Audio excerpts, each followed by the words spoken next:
dan Nabi Ismail. Assalamualaikum. Ayo, siapa yang tahu aku hewan apa? Warnaku putih.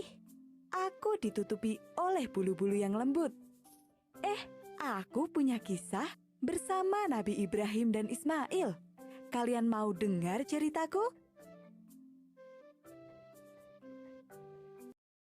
Kala itu, Nabi Ibrahim alaihissalam mempunyai putra kecil, yaitu Nabi Ismail alaihissalam.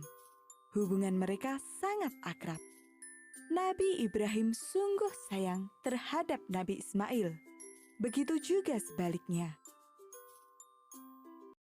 Suatu ketika, Nabi Ibrahim bermimpi. Dalam mimpinya itu, beliau melihat dirinya sedang menyembelih Nabi Ismail, putra kesayangannya. Beliau merasa yakin jika itu merupakan perintah dari Allah Subhanahu wa Ta'ala. Keesokannya, Nabi Ibrahim menyampaikan mimpinya pada Nabi Ismail. Secara mengejutkan, Nabi Ismail ikhlas untuk disembelih jika itu memang perintah dari Allah Subhanahu wa Ta'ala. Pada hari yang ditentukan, Nabi Ismail berbaring di atas batu dan siap disembelih. Tepat ketika Nabi Ibrahim hendak menggunakan pedangnya, Allah menurunkan wahyu yang berisi perintah untuk mengganti Nabi Ismail dengan seekor domba. Ternyata, semua kejadian ini merupakan ujian dari Allah Subhanahu wa Ta'ala untuk Nabi Ibrahim.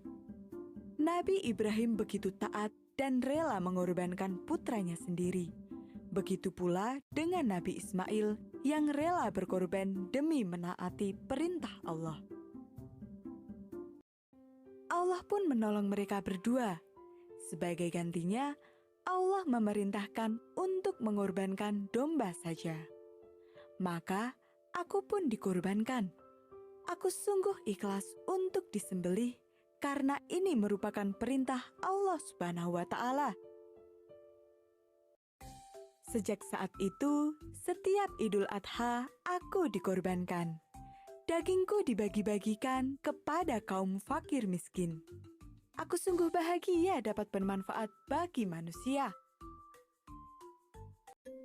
Selain domba, kaum muslimin juga boleh mengorbankan hewan lainnya seperti sapi, kambing, ataupun unta. Semua umat berkorban dengan ikhlas hanya demi Allah Subhanahu wa Ta'ala. Dan Uzair. Assalamualaikum. Aku ini keledai. Meskipun mirip dengan kuda, tapi aku berbeda dengan kuda. Tubuhku lebih kecil daripada kuda. Namun, aku juga kuat loh. Dan aku pernah dikisahkan di dalam Al-Quran. Dulu, aku mempunyai majikan yang kejam. Dia memberiku beban yang berat. Dia juga selalu menyiksaku jika aku berjalan dengan pelan. Lama-kelamaan, majikanku mulai bosan padaku. Aku pun dijual kepada Uzair. Semenjak dibeli oleh Uzair, aku merasa lebih baik. Ia merawatku dengan baik. Suatu hari, aku menemani Uzair pergi ke tempat yang terlihat aneh. Tempat itu tak berpenghuni. Bangunan-bangunan di sana pun sudah rusak dan roboh. Karena terlalu lelah, aku dan Uzair memutuskan untuk istirahat. Tak lama kemudian, kami pun tertidur. Entah mengapa, saat itu kami merasa sangat mengantuk. Saat itu Allah mengutus malaikat untuk membangunkan Uzair. Sang malaikat bertanya, "Berapa lama kamu tinggal?" Ia menjawab, 1 atau setengah hari. "Sesungguhnya kamu telah tinggal di sini selama 100 tahun. Lihatlah kepada makanan dan minumanmu yang telah berubah. dan lihatlah kepada keledai kamu yang telah menjadi tulang belulang." Betapa terkejutnya Uzair melihatku yang hanya tinggal tulang saja. Karena sesungguhnya aku telah lama mati. Atas izin Allah, aku pun dihidupkan kembali. Subhanallah. Dan ketika kami melewati kota yang sebelumnya hancur, ternyata kini sudah ramai kembali. Hal ini semakin membuktikan bahwa sesungguhnya kami benar-benar telah tertidur lama sekali. Uzair tak henti-hentinya mengucap syukur kepada Allah Subhanahu wa Ta'ala. Dan obat mujarab. Assalamualaikum, akulah lebah pekerja. Walaupun badanku mungil, aku sangat hebat. Aku merupakan pekerja keras. Aku biasa bekerja bersama teman-temanku. Kami bergotong royong mencari berbagai sumber makanan. Kami sangat ahli dalam mencari madu. Tak lelah kami terbang dari bunga satu ke bunga lainnya. Kami hanya mencari madu terbaik. Madu itu kami letakkan pada sarang. Sarang kami terlihat bagus ya. Oh iya, kami dipimpin oleh seorang ratu loh.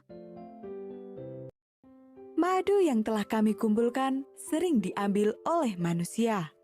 Kami merasa sangat sedih karena kami mengumpulkannya dengan susah payah. Karena kesal, kami sering menyengat manusia-manusia yang mengambil madu. Namun, sekarang kami tak sedih lagi jika madu kami diambil. Mau tahu alasannya?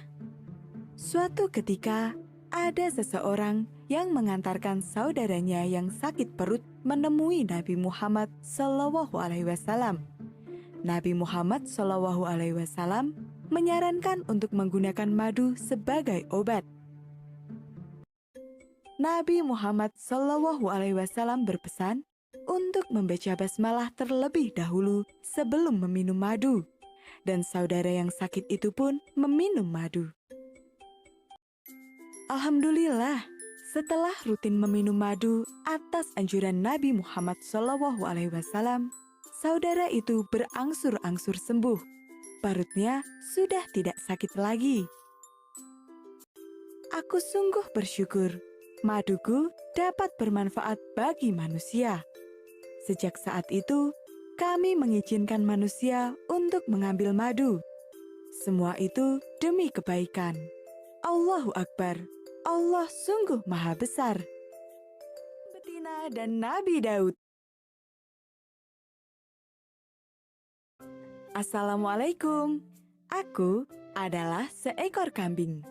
Semua bagian tubuhku sangat bermanfaat untuk manusia, baik itu daging maupun kulitku. Aku punya cerita yang menarik loh. Dengarkan kisahku ini ya.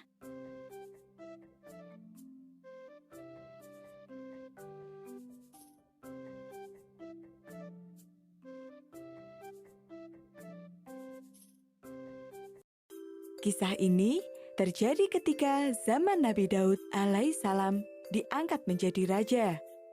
Beliau merupakan pemimpin yang cerdas dan dihormati.